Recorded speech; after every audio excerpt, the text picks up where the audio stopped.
Hello guys, welcome to my YouTube channel. आज के इस नए वीडियो में हम डेफिनेट इंटीग्रल के वाले लेक्चर में को आगे एक्सटेंड करेंगे। जैसा कि प्रीवियस लेक्चर में हम डेफिनेट इंटीग्रल शुरू किए थे, उसके कुछ बेसिक प्रॉपर्टीज़ भी हम डील किए थे। अब हम देखते हैं क्वेश्चन से इस लेक्चर को शुरुआत करेंगे, क्योंकि पिछले लेक्चर में हम इसके सारे थ्योरी पार्ट देख लिए थे। अब हम इसके क्वेश्चन पे ही डायरेक्ट आते हैं। एक क्वेश्चन है, ये बहुत बार ये इस टाइप का क्वेश्चन पूछा। देखिए, अभी हम उस टाइप का क्वेश्चन करवा रहे हैं जो हम इंडेफिनिट में भी देखें, बस इसमें हम लिमिट लगा दिए तो ये क्या हो गया, डेफिनिट हो गया, वरना ये इंडेफिनिट का भी क्वेश्चन ही है। अब इसको आप ध्यान से देखिए, इसको किस टाइप से हम इसको इंटीग्रेट करेंगे। ये बहुत ही समझिए कि पूरा पूरा ये इंडेफिनिट ही है। हम पहले उस क्वेश्चन को लेंगे जिसको हम इंडेफिनिट में भी लेते थे और उसी को हम डेफिनिट में भी ले रहे हैं। बस उसमें हम क्या लगा रहे हैं, लिमिट लगा देंगे तो वो क्या हो जाएगा, डेफिनिट हो गया। अब देखते हैं इस क्वेश्चन को किस टाइप से डील करते हैं। इंटीग्रेशन का बहुत ही लाजवाब क्वेश्चन है। अब इस क्वेश्चन को देखते ही आपको समझ में आएगा कि इसको डील तो करें तो कैसे करें। अब जैसे कि sin 2x, इस पे बेस्ड हम एक टाइप का क्वेश्चन कल भी हम किए थे, लेकिन उससे ये थोड़ा सा डिफरेंट है। अब sin 2x को हम किस टाइप से लिखेंगे, बनाने का कोशिश करेंगे। एक्चुअली हम इसको बनाने की कोशिश हर बार करते हैं sin x into cos x, इस फॉर्म में, तो यह हो जाता है sin 2x। बस यही प्रॉपर्टीज हम इसमें भी यूज करके हम शो करेंगे, लेकिन ये थोड़ा सा उससे टिपिकल टाइप क्वेश्चन है, इसीलिए हम इसको इसमें ले रहे हैं। अब ये क्वेश्चन बहुत बार पूछ भी चुका है एग्जाम में, इसीलिए इस टाइप के क्वेश्चन को हम डील करेंगे। अब sin 2x को आप किसी न किसी तरीके से two sine x into cos x के फॉर्म में, फिर भी आपका प्रॉब्लम अभी सॉल्व हुआ नहीं, तो किस तरीके से करना है। जैसा कि हम इंडेफिनिट में एक प्रॉपर्टीज बताए थे, एफ डैश एक्स और नीचे में एफ एक्स हो, इसका इंटीग्रेशन जब हमको करना हो, इस टाइप का हम हर बार सेंस बनाते थे तो डायरेक्ट इसका हो जाता था लॉग एफ एक्स। मतलब इसका किसी तरीके से ऊपर डिफरेंशिएशन बनाने का कोशिश करते हैं। एग्जैक्टली वही वाला हम अप्रोच इस क्वेश्चन में भी अप्लाई करने का कोशिश करेंगे, जबकि ये डेफिनेट इंटीग्रेशन, बस अप्रोच दोनों में सेम ही लगेगा। अब इसमें किस टाइप से हमको किसी तरह कोशिश करना है कि इसका डिफरेंशिएशन ऊपर मौजूद हो, इस टाइप से हमको इस क्वेश्चन में अप्रोच करना है। तो करेंगे 0 से π/4 sin x plus cos x. अब नीचे में है, इसको हम क्या कर सकते हैं, इसमें हमको किसी न किसी तरीके से ये अप्रोच लगाना है। ये हम बताए थे जब इंडेफिनिट पढ़ा रहे थे, तो ये एक स्टार्ट पॉइंट था, क्योंकि इसका इस्तेमाल आप हर जगह कर सकते हैं, पूरा इंटीग्रेशन, ऑल द इंटीग्रेशन, चाहे इंडेफिनिट हो डेफिनिट हो। अब यही हम थोड़ा सा इसका कंसेप्ट यूज इसमें हम करेंगे। अब किस तरीके से, सबसे इंपॉर्टेंट चीज है आपको एडजस्ट करना आना चाहिए इस टाइप के प्रॉब्लम में, वरना आपसे प्रॉब्लम सॉल्व नहीं होगा। इंटीग्रेशन में आपको हमेशा एडजस्ट करना सीखना पड़ेगा। अब इसको उसके फॉर्म में किसी न किसी तरीके से लाना पड़ेगा। अब इसको हम क्या लिख देते हैं, 4। जब 4 लिख देंगे, उसके बाद क्या करेंगे, 1 माइनस हो जाएगा। तो देखिए सिंपल सा बात है, 3 को 4 लिखें तो 1 हमको माइनस भी करना पड़ेगा, तब ये लास्ट में आ जाएगा। तो सिंपल सा बात है, 1 माइनस करना पड़ेगा। और दूसरा ऐसे आप ऐसे लिख दीजिए -1, और उसके बाद प्लस sin 2x। और sin 2x का खेला क्या चलता है, इसका सिंपल सा खेल चलता है कि 2 sin x into cos x के फॉर्म में इसको हम साइन ब्रेक कर लेते हैं, हाफ एंगल के फॉर्म में।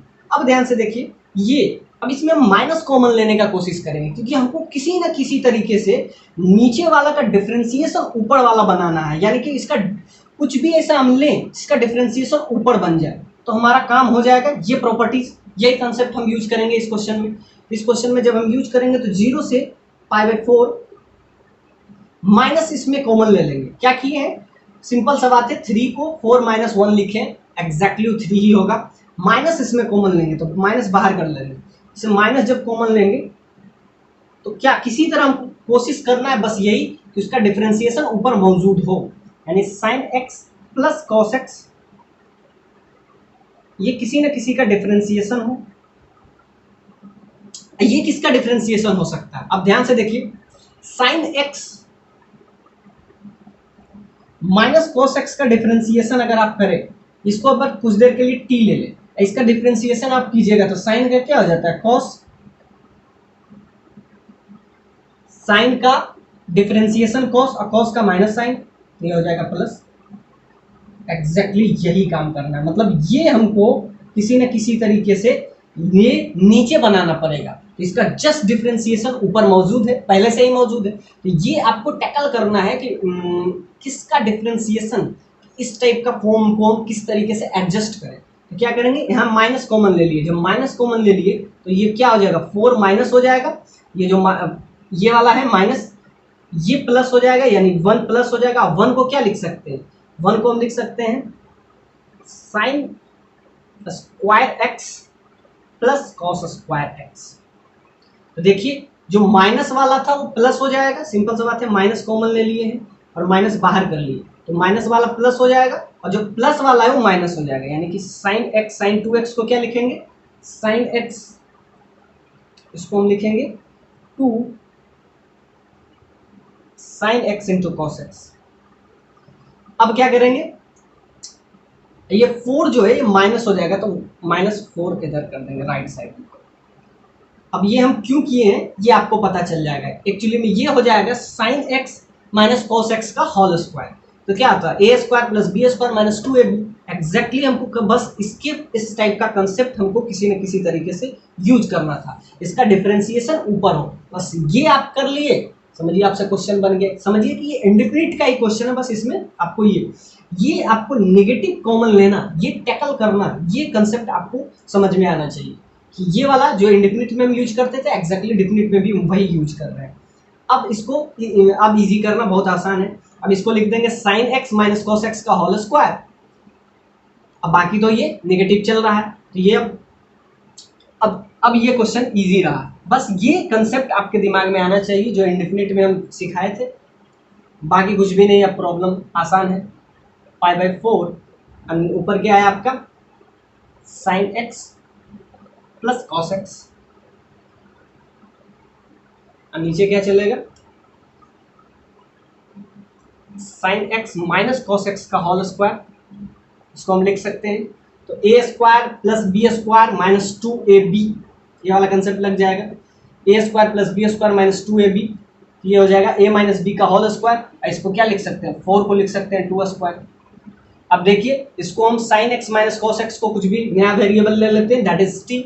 अब इसका डिफरेंशिएशन क्या हो जाता है, साइन का कॉस, कॉस का minus sine, dx that is equal to dt।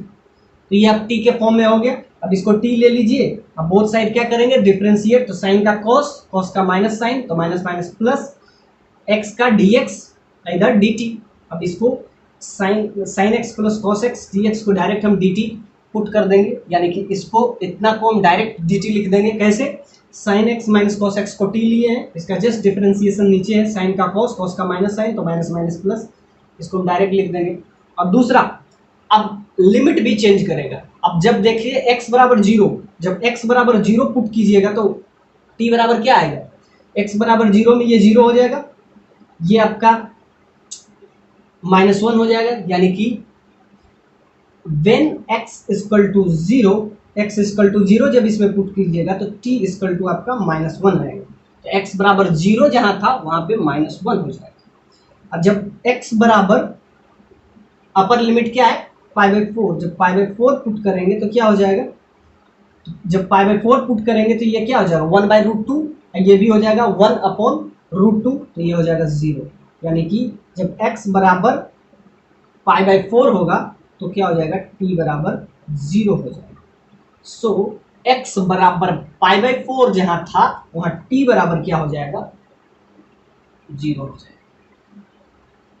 बाकी सब कुछ ये आपका dt का रोल करेगा, सिंपल सा बात है, sign x plus cos x dx dt हो जाएगा, ये आपका t हो जाएगा, तो t square minus 2 square.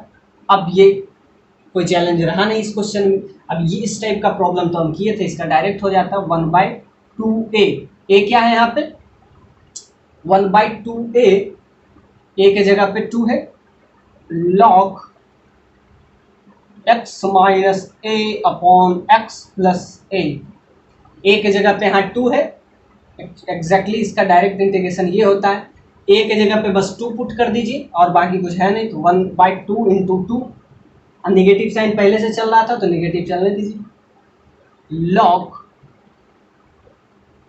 x minus 2। सो t यहाँ है, x के जगह पे t है तो t माइनस 2, t प्लस 2 का मॉड प्लस सी। ये आप इसमें सी नहीं, ये तो इंडेफिनिट में सी होता है, ये आप डायरेक्ट आंसर आ जाएगा 1 नेगेटिव साइन 1/4 लॉग। अब t के जगह पे पुट कर दीजिए, t हम किसको लिए थे, sine x minus cos x को t लिए थे, -2 divided by sine x plus cos x plus 2। तो ये आपका आ गया आंसर। ये बहुत ही बढ़िया क्वेश्चन था। अब देखिए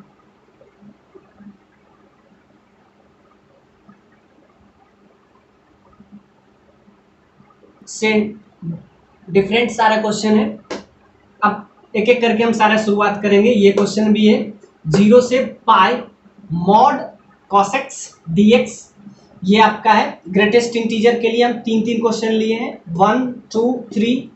ये आपका मॉडुलस फंक्शन का इंटीग्रेशन लिए हैं डेफिनिट इंटीग्रेशन में। ये आपका ट्रिगोनोमेट्रिक फंक्शन का हम लिए हैं। सारे को एक एक करके हम डील करेंगे। अब ध्यान से देखिए इस क्वेश्चन को। सबसे पहले ये वाला क्वेश्चन कर लेते हैं, ये इजी है इसलिए इसको हम पहले करते हैं। 0 से π/4 10 का power n theta d theta. आपको क्या चाहिए, आपको चाहिए 8 और 6, I8 मतलब n के जगह पे 8, जब 8 पुट करते हैं और दूसरा 6, दोनों चाहिए। ये बोर्ड एग्जाम के पॉइंट ऑफ व्यू से ये क्वेश्चन बहुत इंपॉर्टेंट है। जब आपको या तो सीबीएसई या बिहार बोर्ड दोनों का प्रिपरेशन कर रहे हैं तो उसके पॉइंट ऑफ व्यू से ये क्वेश्चन बहुत इंपॉर्टेंट है। उसमें ये बार बार पूछा जाता है इस टाइप का क्वेश्चन। IN मतलब n क्या होगा, n का वैल्यू एक बार 8 होगा और n का वैल्यू एक बार 6 हो जाएगा। इस वाले क्वेश्चन पे हम देखेंगे 8 और 6 दोनों हम करेंगे। सो एक बार 8 पुट करते हैं इस क्वेश्चन में, उसके बाद हम 6 पुट करते हैं, क्या क्या रिजल्ट आता है। जब हम 8 पुट करते हैं I8 तो क्या हो जाएगा, 0 से π/4 10 का पावर 8 थीटा डी थीटा हो जाएगा। अब प्लस किसको करना है, I6 क्या हो जाएगा, तो प्लस 0 से π/4 10 का पावर 6 थीटा डी थीटा। अब ये दोनों का क्या करना है, हमको इंटीग्रेशन करना। बिहार बोर्ड या सीबीएसई दोनों के लिए एनसीईआरटी का क्वेश्चन है, ये एनसीईआरटी प्रॉब्लम है। एनसीईआरटी में ऐसे आपको प्रॉब्लम बहुत सारे मिलेंगे, सो उसको भी हम एक और देखते हैं। इस टाइप के प्रॉब्लम हम करेंगे कैसे। I6 और I8 दोनों का आपको वैल्यू निकालना है, तो क्या करें, जब याद रखिएगा लिमिट, जब आप डेफिनेट इंटीग्रल देख रहे हैं और दोनों का आपको अपर लिमिट लोअर लिमिट सारा सेम हो तो आप कॉमन ले सकते हैं। सो इसको आप ऐसे भी लिख सकते हैं, I6 plus I8 is equal to 0 से π/4, ऐसे लिख लें 0 से π/4 यानी कि लोअर लिमिट 0 से π/4 तक। तो इसमें अब क्या करें, तो ऐसे लिख लें 10 के power 8 theta d theta plus 10 का पावर 6 थीटा डी थीटा। अब इसमें क्या करेंगे, अब ये आ गया। अब इसमें हम क्या कर सकते हैं, दोनों प्लस था तो प्लस कर लिया। अब 10 का पावर 6 कॉमन ले लेते हैं, तो अगर 10 का पावर 6 थीटा अगर हम कॉमन ले लेते हैं तो यहाँ क्या बचेगा, यहाँ बचेगा 10 का पावर 2 थीटा और ये क्या हो जाएगा 1 थीटा, ये आ गया डी थीटा, तो ये क्या हो जाएगा 0 से π/4। अब ध्यान से देखिए 1 + 10 स्क्वायर थीटा, 1 + 10 स्क्वायर थीटा, ये आपका हो जाता है सेक स्क्वायर थीटा। एग्जैक्टली वही पुट कर देंगे। बाकी 0 से π/4 चल ही रहा है तो क्या लिखेंगे इसको, 0 से π/4 ये हो जाएगा 10 का पावर 6 थीटा। ये क्या किए हैं, दोनों में कॉमन लिए, इसको हम क्या लिख देंगे, sec square theta d theta.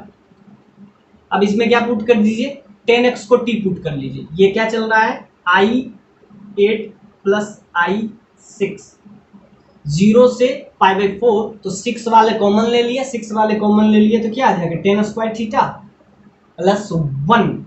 अब 1 प्लस 10 स्क्वायर थीटा को क्या रिप्लेस कर दिए, सेक स्क्वायर थीटा से। अब इसमें 10 थीटा को कुछ नया वेरिएबल ले लिए, substitute 10 theta is equal to t, so sec square d theta. अब क्या करेंगे, दोनों साइड डिफरेंशिएशन, जब भी आप सब्सटीट्यूशन करें तो उसके बाद क्या करते हैं, डिफरेंशिएशन करते हैं। तो 10 का differentiation sec square theta d theta that is equal to d t. अब ये हम पुट कर देंगे, sec square theta d theta को रिप्लेस कर देंगे डी टी से, यानी कि इतना को हम क्या कर देंगे, रिप्लेस डी टी से। Sec square theta d theta को अब डायरेक्ट आप लिख सकते हैं। तो आप ध्यान से देखिए, अब x का वैल्यू या थीटा का वैल्यू आप पुट कर दीजिए। अब नया वेरिएबल आपका आ गया t। तो जब थीटा बराबर 0 हो, थीटा बराबर 0 तो t बराबर क्या हो जाएगा, यानी कि थीटा बिकम्स 0, सो t बिकम्स, t क्या हो जाएगा, 10 0 क्या होता है, 0 ही होता है, सो 0। अब क्या होगा, थीटा बिकम्स π/4, थीटा का वैल्यू अगर π/4 उसमें पुट करते हैं तो t का वैल्यू क्या हो जाएगा, t का वैल्यू 1 आ जाएगा, क्योंकि 10 π/4 वैल्यू 1 हो जाता है, 10 0 0 हो जाता है, यानी कि इस बार जब 0 पुट करते हैं, थीटा बराबर 0 होता है तो t बराबर क्या हो जाएगा, 0 हो जाएगा। अब जब थीटा बराबर π/4 होता है तब t बराबर 1 हो जाता है, क्योंकि 10 π/4 1 हो जाता है। तो अब आपका ये लिमिट हो गया, और t को हम t लिए तो यहाँ पे हो जाएगा t का power 6 dt। Sec square theta d theta को हम क्या ले लिए, यहाँ से इसका differentiation sec square theta d theta को डायरेक्ट डी टी। अब यहाँ से आपका क्या हो जाएगा, अब ये बहुत ही सिंपल हो गया, ये हो जाएगा क्या, पावर 7/7। अब अपर लिमिट क्या है आपका, अपर लिमिट है 1, लोअर लिमिट है 0। तो यहाँ से आपका क्या आ जाएगा, 1/7 सेफ आंसर आ जाएगा, लोअर लिमिट में 0, यहाँ से आपका क्या आ जाएगा, 1/7 आंसर आ जाएगा। एक बार अपर लिमिट पुट कीजिए तो 1/7, लोअर लिमिट में 0, सो 1/7 आंसर सिर्फ आएगा, यानी इसका आंसर क्या हो गया आपका, 1/7। ये बोर्ड पॉइंट ऑफ व्यू से बहुत इंपॉर्टेंट है, ये बार बार इस टाइप का क्वेश्चन आपको बोर्ड पॉइंट ऑफ व्यू से बहुत बार पूछा जाता है। इसमें क्या किए हैं, सिंपल सा बात है, 6 कॉमन था तो 6 कॉमन ले लिए, और 1 प्लस 10 स्क्वायर को क्या पुट कर दिए, सेक स्क्वायर थीटा। उसके बाद क्या किए, 10 थीटा को t सब्सटीट्यूट किए, तो sec square theta d theta that is equal to d t. और उसके बाद किया, जब भी आप सब्सटीट्यूट करें इन डेफिनिट इंटीग्रेशन तो आप याद रखें कि lower limit upper limit change करें। यहाँ पे क्या था, 0, अब ये कन्वर्ट होके 0 तो रहा ही है, लेकिन अपर लिमिट π/4 था, अब अपर लिमिट क्या हो गया, 1 हो गया। तो ये भी आप चेंज कीजिए, क्या करें, एक थीटा बराबर अब 0 पुट कीजिए तो t का वैल्यू क्या हो जाएगा, 0। जब थीटा बराबर π/4 पुट कीजिएगा तो क्या आ जाएगा, t बराबर 1 आ जाएगा। सो 0 से 1 इंटीग्रेट करना है, 10 t, इसको हम t लिए थे तो t पावर 6 dt। अब इसका क्या हो जाता है, पावर 1 प्लस 1, इसका इंटीग्रेशन अब आसान ही है। तो ये इस टाइप का क्वेश्चन बोर्ड के लिए बहुत इंपॉर्टेंट है, बहुत बार ये क्वेश्चन पूछा है मतलब बोर्ड एग्जाम में। सो एक बार हम करवा दिए, डेफिनेट इंटीग्रेशन में पूछा है, और इसमें 0 से π/4 नहीं होगा, π/2 हो जाएगा, तो क्या फर्क पड़ता है, बाकी सारा वही काम होगा। अब हम देखते हैं, उसमें पूछता है 0 से π/2, तो क्या फर्क पड़ता है, बाकी सब में आंसर वही आएगा, π/2 या π/4 प्रोसीजर आपको यही फॉलो करना पड़ेगा। ये क्वेश्चन हो गया। तब हम देखेंगे अलग अलग प्रोफाइल का। ये जो है आपका, इसको कहते हैं ग्रेटेस्ट इंटीजर फंक्शन, इसको कहते हैं आपको मॉडुलस फंक्शन। मॉडुलस फंक्शन ये आपका GIF ग्रेटेस्ट इंटीजर फंक्शन, ये आपका मॉडुलस फंक्शन है। सारा क्वेश्चन, ये भी आपका मॉड्यूलस फंक्शन है। तो देखते हैं सारे अलग अलग का प्रॉपर्टीज डिफिनिट इंटीग्रल में क्या चेंज करता है। ये क्वेश्चन आई थिंक आपको समझ में आएगा। आप देखते हैं modulus function, greatest integer function, ये क्वेश्चन तो समझ में आ ही गया होगा। अब हम देखते हैं मॉड्यूलस फंक्शन और ग्रेटेस्ट इंटीजर फंक्शन किस टाइप से हमको इंटीग्रेट करना है। ये अगर आप सीख लीजिएगा तो इनडिफिनिट अगर सीख लीजिएगा तो आपको एरिया बाउंडेड बाय कर्व में भी ज्यादा दिक्कत नहीं आएगा। अब देखते हैं नेक्स्ट क्वेश्चन। नेक्स्ट क्वेश्चन आपका है 0 से π/4। ये क्वेश्चन बहुत बार बोर्ड एग्जाम में भी पूछा गया है। सो ये बहुत इंपॉर्टेंट था, इसलिए हम इसको पहले करवा दिए। अब देखेंगे ये क्वेश्चन cos x का मॉड dx, इसको हम जब भी ब्रेक करेंगे। अब देखिए एक प्रॉपर्टीज हम बताए थे, कल नहीं बताए थे, a से b जब जाना हो और fx हो dx हो, इसको हम किए थे a से पहले c चलेंगे fx dx प्लस c से फिर b जाएंगे। ये वाला प्रॉपर्टीज इसमें हम लगाएंगे। a से b तक हमको इंटीग्रेट करना होता है तो a से पहले c जाते हैं, फिर c से b जाते हैं, तब हमको फाइनल इंटीग्रेशन आएगा। एग्जैक्टली यही प्रॉपर्टीज हम इस क्वेश्चन में यूज करेंगे। जब भी आपको मॉडुलस फंक्शन रहे तो मॉडुलस फंक्शन में आप हमेशा ये देखिए कि किस जगह जाके ये शार्प टर्निंग बना रहा है या मतलब फंक्शन अपना प्रॉपर्टीज चेंज कर रहा है। जहां पे वो अपना डेफिनेशन चेंज करेगा, या ये समझिए मॉडुलस के भाषा में जहां पे ये जीरो होगा, मतलब जहां पे ये वी शेप बनाएगा, जैसा कि हम फंक्शन में पूरा बताए थे वी शेप, जहां पे ये डिसकंटिन्यूटी शो करता है, वहां पे इसका वैल्यू ब्रेक करेगा, मतलब इसका डेफिनेशन चेंज करता है, तो वहां पे इसका लिमिट जो है चेंज करता है। सो ए से डायरेक्ट आप बी तक इंटीग्रेट नहीं कर पाइएगा, बीच में वो अपना डेफिनेशन चेंज करता है, जिसके वजह से बीच में वो डिसकंटिन्यूअस होता है या डिफरेंशिएबल नहीं होता है। इस वजह से आपको जहां तक डिफरेंशिएबल होता है वहां तक करते हैं, फिर वहां से लास्ट तक। सो ये प्रॉपर्टीज हम पिछले लेक्चर में ही बताए थे, तो वो वाला प्रॉपर्टीज शो करके हम इस क्वेश्चन को सॉल्व करेंगे। तो क्वेश्चन क्या है, मॉड cos x का, तो a से b नहीं जाके a से c जाएंगे, फिर c से b जाएंगे। इस टाइप से हम इस प्रॉब्लम को सॉल्व करेंगे। a से b डायरेक्ट नहीं, a से c। अब इसमें देखेंगे कि cos जो है अंदर, इसका मॉड के अंदर cos है, ये अपना प्रॉपर्टीज कहाँ कहाँ चेंज करेगा, 0 से पाई के बीच में। अब देखिए 0 से पाई के बीच में फर्स्ट क्वाड्रेंट में तो पॉजिटिव होगा, तो मॉडुलस, सिंपल सा बात है, मॉडुलस पॉजिटिव के लिए तो कोई दिक्कत होता नहीं। लेकिन अगर ये नेगेटिव शो करे 0 से π/2, फिर π/2 से ये जाएगा पाई, तो जहां पे याद रखिए x इज पॉजिटिव, सब जब x पॉजिटिव हो तो x ही हो जाता है, लेकिन x जब नेगेटिव हो तो ये -x हो जाता है। एग्जैक्टली यही प्रॉपर्टीज हम इसमें शो करेंगे। ये जो है एरिया बाउंडेड बाय कर्व में भी ये चैप्टर बहुत यूजफुल होगा। इसमें एरिया निकालना हो, जब एरिया निकालना 0 से पाई cos का मॉडुलस है, इस टाइप से इसका फंक्शन आप बना सकते हैं। सो ये चैप्टर अगर आपका सही हो तो एरिया बाउंडेड बाय कर्व भी आपका सही हो जाएगा। उसमें भी कुछ भी चेंज नहीं है, बस आपको किसी तरह इक्वेशन लिखना है और उसके बाद इंटीग्रेट करना है। तो ये चैप्टर आपके लिए उसमें भी बहुत यूजफुल होगा। सो क्या होगा, जब पॉजिटिव हो तब तो ठीक है, लेकिन अगर नेगेटिव हो तो एक नेगेटिव साइन खुद देता है। ये हम फंक्शन में पूरा डेराइव करके बताए थे, चाहे वो मॉड्यूलस फंक्शन हो, GIF हो, ग्रेटेस्ट इंटीजर फंक्शन हो, कोई भी फंक्शन हम सारे एक एक करके देखे थे। सो इसमें हम बिना टाइम वेस्ट किए डायरेक्ट हम आते हैं।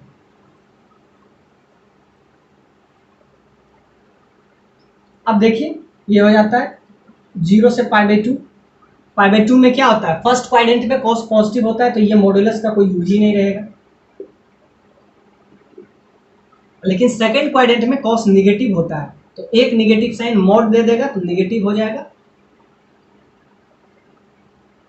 फर्स्ट क्वाड्रेंट में, और सेकंड क्वाड्रेंट में निगेटिव होगा तो एक निगेटिव साइन मॉड दे देता है। सो ये निगेटिव साइन बाहर ले लिए, तो ये हो जाएगा π/2 से पाई। आप इसको इंटीग्रेट कीजिए, कॉस का क्या हो जाता है साइन 0 से π/2। अब इसमें भी साइन हो जाएगा हायर पाई, इधर π/2। अब इसमें पुट करेंगे तो 1 आ जाएगा, इसमें पुट करेंगे तो क्या आ जाएगा, कॉस का इंटीग्रेशन करते हैं तो क्या हो जाता है साइन। अब इसमें जब अपर लिमिट पुट करेंगे तो अपर लिमिट में 0, कॉस पाई 0, π/2 पे -1 आ जाएगा, तो माइनस माइनस प्लस 1। सो इसका आंसर क्या आ जाएगा 2 हो जाएगा। तो इसका क्या वैल्यू आ गया 2। तो इसका इंटीग्रेशन में हम क्या किए, सिंपल सा प्रॉपर्टीज है मॉड के अंदर, x अगर पॉजिटिव हो, x इज पॉजिटिव तो मॉड का कोई यूज ही नहीं है, सिंपली x आ जाएगा। लेकिन x अगर निगेटिव हो तो ये -x हो जाता है। If x is negative, x is positive, then mod becomes x, but x is negative, mod becomes -x। तो एक x तो इसमें पॉजिटिव है, फर्स्ट क्वाड्रेंट में cos पॉजिटिव होता है तो सिर्फ x हो गया यानी cos x। लेकिन सेकेंड क्वाड्रेंट में निगेटिव होने की वजह से एक निगेटिव साइन बाहर आ गया, सो निगेटिव निगेटिव पॉजिटिव। सो आप इसको ऐसे भी बना सकते हैं, आप इसको बहुत तरीके से बना सकते हैं। अब इस क्वेश्चन को आप ऐसे बनाएं। एक तरीका और भी है इसको सॉल्व करने का, एक तरीके से और भी सॉल्व कर सकते हैं कि देखिए इसका पीरियोडिक, जब आप पीरियड भी बने, देखिए फंक्शन इसीलिए हम बहुत एक्सप्लेन से पढ़ाए थे कि फंक्शन का एप्लीकेशन यहाँ भी लगे। अब देखिए मॉड cos x का हम क्या करते हैं, सिंपल सा बात है, ये पीरियोडिक फंक्शन है। जब पीरियोडिक इसका होता है तो 0 से पाई होता है, पीरियोडिक फंक्शन में 0 से 2 पाई। लेकिन मॉड लगने की वजह से ये क्या हो जाता है, सिंपल सा बात है, इसका अगर पीरियड निकालिएगा तो 2 टाइम्स कर दीजिए, एक बार 0 से π/2 जब मॉड लगता है। ऐसे तो इसका क्या होता है 2 पाई, लेकिन मॉड लगने की वजह से हाफ हो जाता है, तो ये इसका हो जाएगा पाई, इसका हो जाएगा ऐसे 0 से π/2 कीजिए और 2 टाइम्स कर दीजिए cos x dx। आप ऐसे कर दीजिए, उसका भी आंसर ऑफ कोर्स यही आएगा। सिंपल सा बात है, 2 टाइम्स इसका आ जाएगा 1, 1 × 2 2। तो ये आप ऐसे कीजिए या डायरेक्ट कर लीजिए, इसका आपको क्या होना चाहिए, पीरियड पता होना चाहिए। और उसको लास्ट में जितना आपको है उसका 2 टाइम्स हो जाएगा। 2 टाइम्स इसलिए हो गया क्योंकि पाई है, यही अगर 3 पाई होता तो 3 टाइम्स हो जाता, बाकी कुछ भी नहीं। तो ये क्वेश्चन भी इस टाइप से आप डायरेक्ट सॉल्व कर सकते हैं। Whether you know this period, जब इसका पीरियड हो गया, इसका पीरियड हो जाएगा π/2, π/2 हो जाएगा, यहाँ 2 टाइम्स हो गया, वो भी हम सॉल्व करके बताते हैं आपको। ये क्वेश्चन आप डायरेक्ट भी सॉल्व कर सकते थे।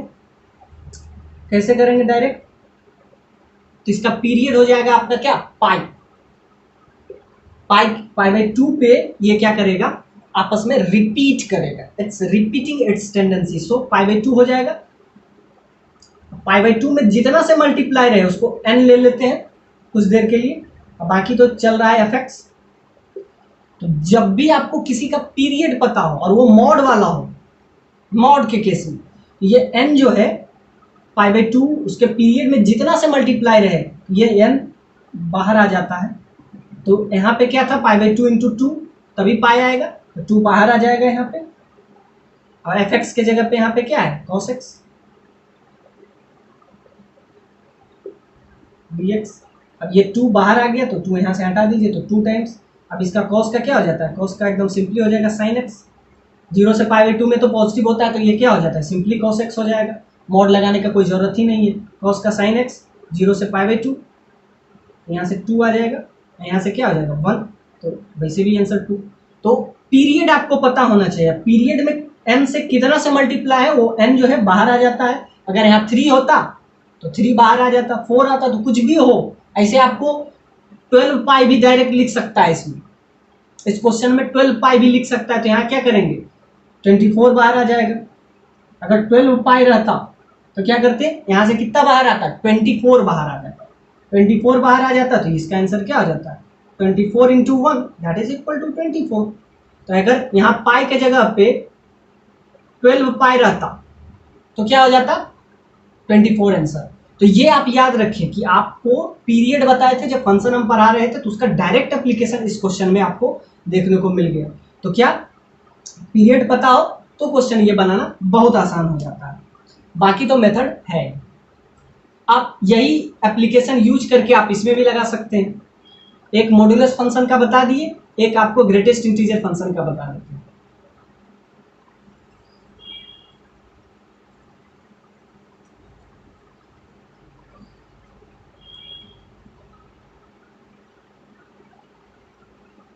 जीरो से 1.5 एक्स स्क्वायर डी एक्स। अब ध्यान से देखिए इसका प्रॉपर्टीज हम किस टाइप से इस्तेमाल करेंगे। ये आपको पता है GIF, ग्रेटेस्ट इंटीजर फंक्शन। इस टाइप के क्वेश्चन को आप किस तरीके से डील करें, एक क्वेश्चन हम बता देंगे, बाकी 2 क्वेश्चन आपका होमवर्क रहेगा। बाकी ये वाला क्वेश्चन जो है, ये भी क्वेश्चन आपको सिंपल सा बात है कि जहां पॉजिटिव होगा, आप देखिए क्वाड्रेटिक है, x square minus plus 2x minus 3। अब ये क्वाड्रेटिक है तो किसी रेंज में ये पॉजिटिव होगा, किसी रेंज में नेगेटिव भी होगा। तो जहां पॉजिटिव हो वहां पे फंक्शन हम डायरेक्ट निकाल लेंगे, जहां पे नेगेटिव हो तो वहां माइनस साइन लगा देंगे। तो ये वाला भी प्रॉपर्टी, ये क्वेश्चन भी आपसे हो ही जाएगा। अब इसको देखते हैं, तो इसको आप ये करेंगे एक्स स्क्वायर के अंदर आपको क्या है GIF, ग्रेटेस्ट इंटीजर फंक्शन है। तो इसको हम देखेंगे ग्रेटेस्ट इंटीजर फंक्शन 0, 1, 1 से 2, 2 से 3 इस टाइप के बीच में होना चाहिए। तो देखिए नीचे तो 0 है ही, 1 के लिए हम क्या करेंगे, इसका √2, समझिए कि 2 हो, एक्स स्क्वायर 1 हो तो x बराबर क्या हो जाता है 1। अब 1 से बड़ा हो तो एक्स स्क्वायर, अगर 2 हो तो x बराबर क्या हो जाएगा √2। √2 का वैल्यू क्या होता है 1.484, 4 1 4। यहां से आप सोचिए कि x बराबर 0, कुछ भी आप देखिएगा तो एक्स स्क्वायर से शुरू कीजिए। एक्स स्क्वायर 1 हो तो x क्या हो जाएगा 1 होगा, एक्स स्क्वायर 2 हो तो x बराबर क्या हो जाएगा √2। तो x का कहां से कहां तक हमको लेना 1.5 तक, तो इसको करेंगे 0 से √2 तक। √2 में x का वैल्यू क्या हो जाएगा 2।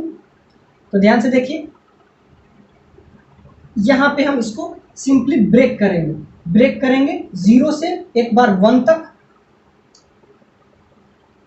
सिंपल सा बात है, एक्स स्क्वायर 1 हो तो x बराबर 1 प्लस 0 1 के बीच में क्या हो जाता है ग्रेटेस्ट इंटीजर फंक्शन का वैल्यू 0 हो जाता है, तो ये अपने आप 0 हो जाएगा। उसके बाद क्या करेंगे 1 से लेके 2 तक, तो एक्स स्क्वायर 2 हो तो x क्या होता है √2, तो x बराबर यहाँ √2 हो जाएगा। अब प्लस फिर क्या हो जाएगा √2 से लास्ट में 1.5 तक, ये हो जाएगा। ये वाला 0 हो जाता है, क्यों, क्योंकि जब x जो लाई करे 0 से 1 के बीच में, उसका ग्रेटेस्ट इंटीजर फंक्शन क्या होता है 0। x लाई करे 1 से 2 के बीच में तो ग्रेटेस्ट इंटीजर फंक्शन 1 हो जाता है। एग्जैक्टली वही काम किए, 0 से 1 के बीच में जब x लाई कर रहा है तो ये हो जाएगा 0 हो जाएगा, 0 हो जाएगा तो 0 का इंटीग्रेशन 0। अब 1 से 2 के बीच में हो तो उसका क्या हो जाता है 1 हो जाता है, और 2 से इसके बीच में रहेगा तो क्या हो जाएगा 2 से कुछ भी हो तो इसका भी 2 ही हो जाएगा। तो यहाँ पे 1 से √2 तो ये 2 हो जाएगा, 2 से इसके बीच में होगा, तो ये आपका आंसर हो जाएगा। बाकी आप डील कर लीजिए, मेन यही था, मेन कंसेप्ट आपको यही डील करना था। बाकी इसमें कुछ अब बचा नहीं है। क्या करेंगे एक्स स्क्वायर 0 से 1 के बीच में हो। एक्स स्क्वायर पे क्यों कमेंट कर रहे हैं, क्योंकि इसी पे ग्रेटेस्ट इंटीजर फंक्शन लगा हुआ, एक्स पे नहीं है। तो एक्स स्क्वायर पहले हम देखेंगे 0 से 1 हो, तो 0 से 1 जब होगा, 0 से 1 जब एक्स स्क्वायर हो तो क्या हो जाएगा ये 0 हो जाएगा। फिर लिमिट क्या है 1 से √2 तक, 1 से 2 एक्स स्क्वायर हो, एक्स स्क्वायर पे चर्चा कर रहे हैं, एक्स पे नहीं कर रहे हैं। तो x जब 1 से 2 के बीच में हो तो ये क्या हो जाएगा, इसका वैल्यू क्या हो जाएगा एक्स स्क्वायर का। देखिए ये इसका कुछ भी वैल्यू डेफिनिट है, 1 हो 2 हो 3 हो, इसका कुछ भी कांस्टेंट होगा। सो एक्स स्क्वायर इस केस में क्या हो जाएगा, इस केस में 1 हो जाएगा। उसके बाद क्या हो जाएगा √2 से लास्ट में 1.5। इस केस में 0 हो जाएगा, इस केस में 1 हो जाएगा, बाकी इंटीग्रेशन बहुत आसान है। इस केस में 2 से थोड़ा सा ज्यादा, 2 से थोड़ा सा ज्यादा हो तो इसका ओवरऑल आप 2 ही ले लीजिए। तो अब ये इंटीग्रेशन बहुत आसान है। ये तो 0 हो गया, इसका क्या हो जाएगा, इसका वैल्यू जब 1 और 2 के बीच में हो, x 1 और 2 के बीच में हो तो क्या हो जाता है 1। तो यहाँ से सिंपल सा बात है, तो ये जब 1 हो जाएगा तो dx का इंटीग्रेशन x हो जाता है, अपर लिमिट √2 लोअर लिमिट 1। इस केस में 2 हो जाएगा, सो 2x, upper limit 1.5 lower limit √2 कर लीजिए। ये वाला 0 हो जाएगा क्योंकि x जो है 0 से 1 के बीच में लाया कर, मतलब एक्स स्क्वायर जो है, जो जितना भी हम इस क्वेश्चन में फोकस किए एक्स स्क्वायर, x पे नहीं, एक्स स्क्वायर 0 से 1 के बीच में हो तो ये 0 हो जाता है, तो ये कैंसिल हो जाएगा। इसका आप रख दीजिएगा तो क्या हो जाएगा √2 - 1, अपर लिमिट √2 लोअर लिमिट ये। अब इसमें क्या पुट कीजिए, 2 बाहर रख दीजिए, आप 1.5 minus √2, upper limit minus lower limit. अब यहाँ पे ध्यान से देखिए, यहाँ माइनस वाला 2 √2 है तो ये बच जाएगा, यहाँ -1, ये क्या आ जाएगा 3, ये 3 हो जाएगा और ये बच जाएगा -√2,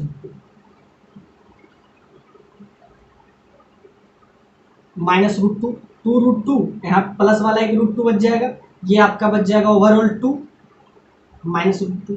तो ये आपका आंसर हो गया। अब ये बन गया तो बाकी ये सब भी बन जाएगा। इसमें x पे कमेंट करना है, बाकी ये तो मॉड्यूलस का है। बाकी जो क्वेश्चन है वो नेक्स्ट लेक्चर में हम करेंगे।